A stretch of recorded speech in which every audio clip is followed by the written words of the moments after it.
We only have 5 minutes, so I don't know if I can do justice to Riba in 5 minutes. We have Abu Sa'id al-Khudri radiyallahu anhu, a companion of the Prophet sallallahu alaihi wasallam, who narrated a tradition, a hadith, saying from the Prophet Muhammad sallallahu alaihi wasallam, and it lists 6 items, 6 commodities, and there are certain conditions, and Riba is part of this, and the rules of Riba relate to this. So as you can see, there's gold for gold, silver for silver, wheat, barley, dates and salt. And the fuqaha, the jurists, have done analogy on this and created other items and commodities. For example, they've said by doing qiyas, an analogy, that gold and silver would mean currency today, and the other commodities you can do a qiyas on as well. So there's 2 rules here which are very important. Number 1, if there's any exchange between the 2 commodities, counter values must be equal. So 1 ounce of gold for 1 ounce of gold. It has to be equal. And it also must not be on deferred basis. It has to be on the spot. 2 conditions: when it's gold for gold, silver for silver.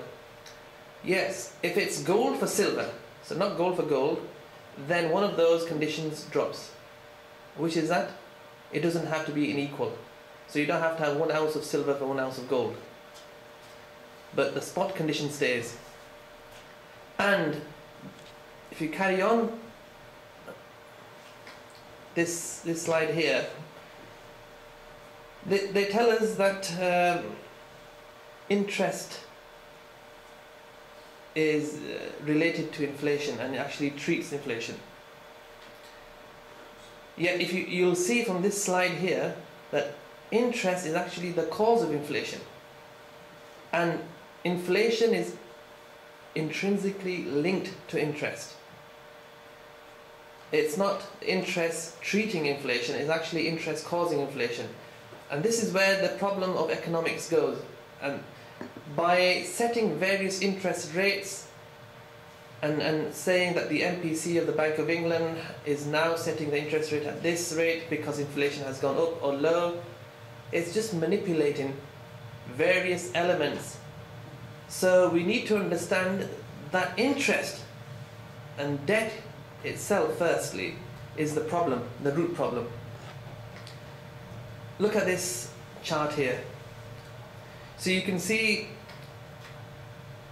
on the left hand side in the column, you can see 2 types of gains: personal gains and those that are not personal but for the wider community, for the world. Wealth creation, how is that different from wealth transfer? We've given you some examples. Sheikh Badr mentioned theft, gambling and the like. You can see that is in the wealth transfer. And insurance is also kind of risk transfer, wealth transfer. And that's why we had to have an Islamic alternative for that. Whereas wealth creation is about investment partnerships, trade, business. And on the community level, it's community work, caring, and so on. And with regards to the wealth transfer, that's gift, endowment, interest-free loan. Islam allows this. That qard, debt and loan, it has a reward in the hereafter. And Imam Ghazali rahimahullah has mentioned quite a lot on this.